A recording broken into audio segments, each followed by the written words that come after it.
Dios le bendiga. En este estudio vamos a continuar con el tema del afán.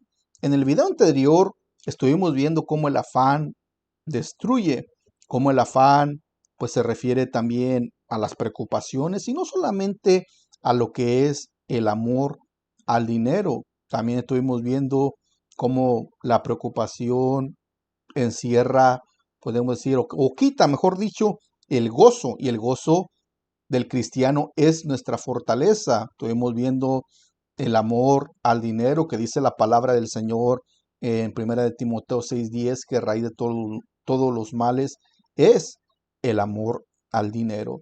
Pero en este estudio, en este video, estaremos viendo el mejor antídoto para el afán. El mejor antídoto para el afán. Porque muchas personas pues buscan la solución en otras cosas.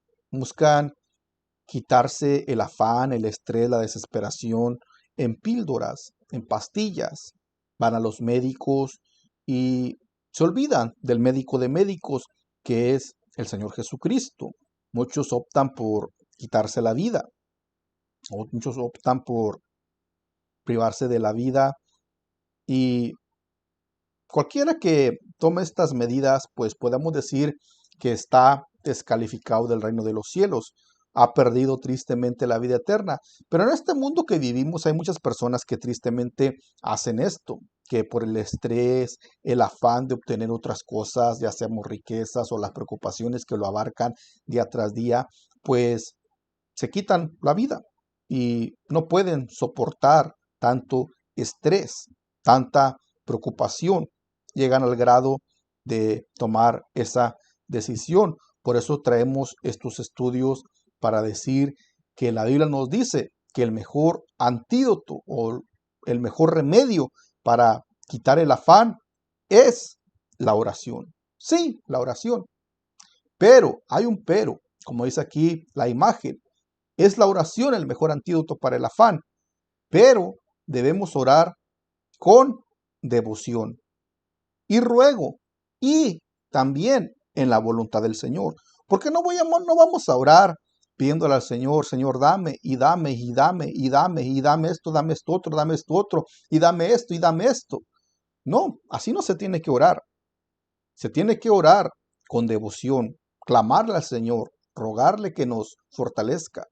Dice la palabra del Señor que busquemos primero el reino de Dios y su justicia, y las demás cosas van a venir por añadidura. Lo dice la palabra del Señor. Porque si buscamos al Señor, Él se va a encargar de todo lo que nos hace falta. Él, sin duda alguna, se va a encargar de todo lo que necesitamos. De antemano, Dios sabe lo que necesitamos. Dios sabe lo que necesita el hombre. Dios sabe que necesitamos comida para comer. Dios sabe que necesitamos un abrigo para abrigarnos. Tiempo de frío, sabe que necesitamos ropa para vestir. Dios lo sabe todo.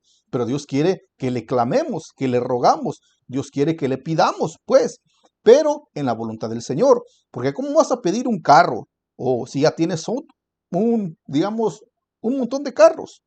¿Cómo vas a pedir casas nuevas si tienes una mansión o varias casas incluso de renta? Eso es algo ilógico, que se pueda pedir todo ello. Pero así es el hombre. El hombre entre más quiere, más anhela.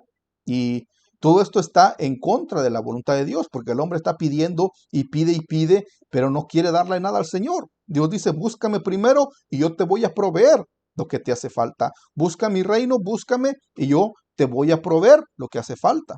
Pero el afán lo está destruyendo. El afán destruye al hombre al grado de que el hombre se empeñe o se enfoque en las cosas materiales o en las preocupaciones a sí mismo, y a Dios lo descuida, a Dios lo deja a un lado. Pero en sí todo esto encierra que el afán es quizás por incredulidad a que Dios le pueda suplir sus necesidades. Por eso dice el hombre, no, pues yo no creo que Dios me supla mis necesidades, entonces yo la tengo que buscar.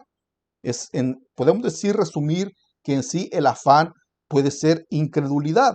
Incredulidad en Dios, falta de fe en Dios, preocupación por sus mismas cosas y falta de fe en que Dios puede suplírselas. Eso es también el afán, porque Dios quiere que confiamos en Él. Además de esto, Romanos capítulo 14, versículo 23, dice la palabra de Dios que lo que no proviene de fe es pecado. No proviene de fe es pecado. Si algo que no proviene de fe es pecado. Incluso Hebreos 11:6 dice que sin fe es imposible agradar a Dios, y todo aquel que se acerca a Dios es necesario que crea que existe un Dios, porque no te puedes acercar a Dios sin fe, sabiendo que no existe Dios. No te puedes acercar a Dios sin tener fe. Y si no tienes fe, no puedes agradar a Dios. Pero la fe tiene que ir acompañada de las obras, por supuesto. Necesitamos fe para agradar a Dios, porque no puedes orar sin tener fe. Tienes que creer primero que existe un Dios del cual dependemos para después clamarle, orar a Él, pedirle que te supla.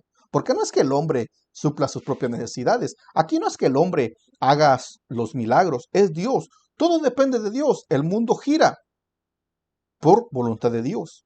Todo depende de Dios. Dios es el creador. Y aunque muchos lo niegan y digan, no, pues Dios no es el creador. Dios no es esto, Dios no es otro. Dios no. Todo depende de Dios. La vida del hombre está en las manos de Dios. El hombre es polvo y ceniza. Lo dice la palabra del Señor que somos polvo. Somos polvo.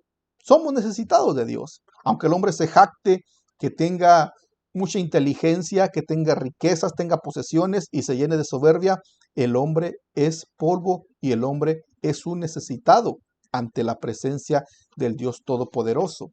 Pero el hombre se llena de afán, de orgullo, de preocupaciones y no ora, porque la oración, aunque es el mejor antídoto para el afán, es algo en lo que se batalla más, a no ser quizás lo más en donde se estanca más incluso el cristiano, porque no quiere orar. Batalla. Si la persona dobla las rodillas para orar, Satanás se va a levantar, que el Señor lo reprenda, y le va a estorbar, le va a poner sueño a la persona para que la persona no ore, para que la persona no ayune, porque en la oración está el poder. Hay poder en la oración. Sí, hay poder. Y la oración es el único medio de comunicación entre Dios y el hombre. Dios no dejó otro medio de comunicación para que el hombre se pueda comunicar con él, sino solamente a través de la oración. La oración rompe cadenas. Se pueden romper cadenas de esclavitud a través de la oración. Pero ¿qué sucede si no ora? Entonces no vas a poder tener ese antídoto para romper o para destruir el afán que te está agobiando, el afán que te está destruyendo. No vas a obtener ese antídoto, esa medicina para el afán si no se ora. Por eso necesitas orar, necesitas clamar a Dios, buscarle, pero como Dios manda, no al pensamiento propio, no como yo digo, no como tú piensas, sino como Dios lo dice, como Dios lo dice. Dice la palabra de Dios en Santiago 1:17 que toda buena dádiva y todo don perfecto desciende de lo alto, del Padre de las luces, en el cual no hay mudanza ni sombra de variación. Toda buena dádiva, todo lo bueno de Dios desciende de lo alto. Dios sabe, Dios te lo va a dar, pero clámale, búscale, ora a Él en su voluntad. También primera de Pedro 5:7 nos dice que echemos toda nuestra ansiedad sobre Él, porque Él tiene cuidado de nosotros. Si alguien tiene afán, está pasando por preocupaciones de este índole que lo están agobiando, el mejor antídoto es la oración, porque puedes ir a Dios, echar todas tus cargas, pedirle, Señor, estoy pasando por esto, Señor, estoy pasando por esto otro, ayúdame, porque meditemos, ¿qué hubiese pasado si el Señor no hubiese dejado la oración? ¿Qué hubiese pasado si el Señor no nos hubiese dejado la oración? Estaríamos descomunicados con el Señor y por lo cual no tuviéramos esa fuerza de poder para seguir hacia adelante peleando la batalla. Seríamos también presas fáciles para el enemigo.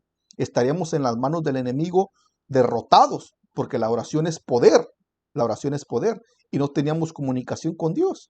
Pero gloria a Dios que nos dejó la oración para poder comunicarnos con Él, para obtener fuerzas, para romper cadenas, las cadenas del afán que están destruyendo a muchos, tristemente, y que muchos están quitando la vida, yéndose al infierno por causa del afán. Sí, se están yendo muchos al infierno por las preocupaciones, el estrés, el afán.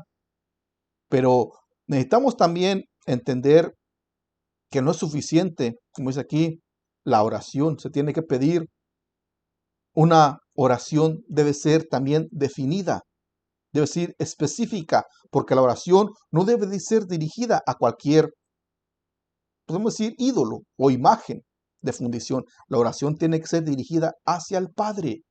No puede ser dirigida a ningún ídolo, a María tampoco, a Alá, a Mahoma, nos pueden. La oración no es dirigida.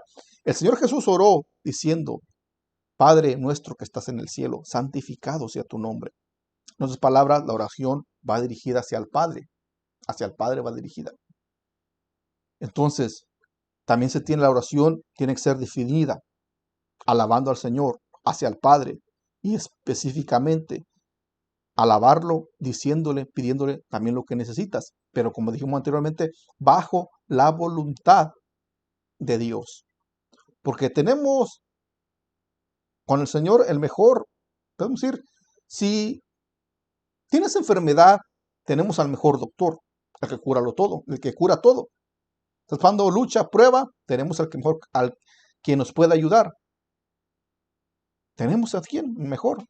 Muchos acuden al psicólogo para que les quite el afán, el estrés. Acuden a psicólogos, terapeutas, pero tenemos nosotros al mejor que nos puede ayudar las 24 horas del día. Puedes clamar, orar en la madrugada, a las 11 de la noche, en la mañana, en la hora que quieras, y Él te atiende. Él te atiende a esa hora. Y además de esto, los terapeutas, los psicólogos te cobran un montón de dinero en esta tierra, pero Cristo de poder no te cobra ni $1, ni $1 te cobra. No te cobra. Solamente lo que demanda es obediencia, pero no te cobra ningún dinero. Solamente Él dice, búscame, busca mi rostro y vas a vivir. Ahora viene, surgiría entonces la pregunta, ¿con cuánta frecuencia buscamos a este médico de médicos hablando de nuestro Dios? ¿Con cuánta frecuencia oramos a Dios? Es gratis, es gratis. El médico de médicos por excelencia, nuestro Señor Jesús, es gratis la consulta. ¿Sí? Pero con cuánta frecuencia analizamos? Porque es el médico para el alma. El alma es la que va a comparecer ante el trono blanco. ¿Y con cuánta frecuencia acudes a este doctor de doctores? Es una pregunta para meditar. Porque si no se acude a este doctor, el alma está enferma. El alma está enferma, está moribunda, está calavérica, parece momia seca. El alma, sin la presencia del Todopoderoso, es una momia seca que no tiene vida. Pero cuando la persona ora, la persona se llena del fuego, del gozo, del Espíritu Santo, y la persona obtiene vida, fuerza nueva, y la persona tiene ese poder para romper las cadenas del afán que te están agobiando, las cadenas del afán que te están estorbando, porque el afán es una esclavitud. ¿Por qué creen que muchos se quitan la vida? ¿Por qué muchos están en la drogadicción? Muchos están esclavizados por Satanás y no pueden salir del afán, de la preocupación, del estrés, porque son cadenas que los tienen atados, cadenas que los tienen atados. Hay muchos problemas, muchas clases de afán, las responsabilidades que tienen. Ellos tienen responsabilidades que se les dejan. Bueno, sus padres se quedan con responsabilidades y se llenan de afán, de preocupaciones. Muchos tienen pruebas en su vida, luchas en la vida cristiana incluso, o en la vida, si no son cristianos también, vienen pruebas, vienen luchas. Muchos tienen temor al fracaso, a emprender quizás o a seguir hacia adelante, alcanzar una meta por temor a fracasar. Ellos tienen problemas personales, problemas entre matrimonios, problemas, preocupaciones. Eso también es afán. Problemas que por no solucionar esos problemas optan por quitarse la vida. Ha habido personas, matrimonios, parejas que tienen problemas entre matrimonios y no se solucionan y la mejor idea que tienen es quitarse la vida para hacer libre a la persona. Eso ha surgido mucho en estos tiempos. Ha surgido mucho en estos tiempos, incluso en personas que son famosas. Ellos tienen problemas con amigos, con familiares, aparte del cónyuge, por supuesto, con los padres, con las amistades, y tienen esos problemas también. Hay muchas clases que se puede hacer del afán, pero debemos entender que el afán no te llevará a ningún lado. ¿Por qué afanarte tanto? ¿Por qué preocuparte tanto? Si el afán solamente te va a destruir. Es mejor buscar el reino de Dios y su justicia. Mejor acude a Cristo. Si estás pasando por un afán, acude a Cristo. Acude a Él. Él es el único que te puede dar la salvación. Él es el único que puede darte la vida eterna. Cristo. Porque el afán no te va a llevar a ningún lado en esta tierra. Hay un lugar donde te va a llevar el afán solamente, y es al infierno, a la condenación eterna. Ahí te va a llevar el afán, si te dejas manipular por el afán, si te dejas encadenar por el afán, si no rompes esas cadenas de esclavitud donde te tiene el afán. Te va a llevar hacia el infierno. Pero para eso está Cristo, y el mejor antídoto es a la oración, clamarle a Dios, clamarle al Señor. Perdóname, líbrame, límpiame en el nombre de Cristo y libértame de estas cadenas que me tienen atado. Y Él lo hará. Él lo hará. 100% seguro que Él lo hará. Pero clámale, como dice la imagen aquí y el versículo, que la oración que se debe pedir, debemos orar con devoción, con ruego y en la voluntad de Dios. Y no solamente buscarle cuando tenemos necesidad, porque si el Señor te libra del afán y te hace libre, que yo creo en todo mi corazón que si lo busca de todo corazón lo hace. Y si te libra, pues sé agradecido y búscale, sírvele por todo lo que ha hecho, porque son tantas sus maravillas que tiene para con nosotros. Siendo un pecadores, el Señor murió por nosotros. Gloria sea su nombre. Gloria sea su nombre. Hay mucho que decir, que expresar acerca de las maravillas del Dios Todopoderoso. Sí, mucho que decir, mucho que expresar. Que Él es el único Dios, soberano, Rey de Reyes, Padre eterno y Príncipe de paz. Alabado sea tu nombre. Pero aquí vamos a dejar este estudio. Concluimos, el afán no te lleva a ningún lado en esta tierra. Por eso el consejo es, no te llenes de afán. Llénate de Cristo, llénate de su presencia. Búscale al Señor y Él te hará libre. Dios te bendiga, nos miramos en el próximo video.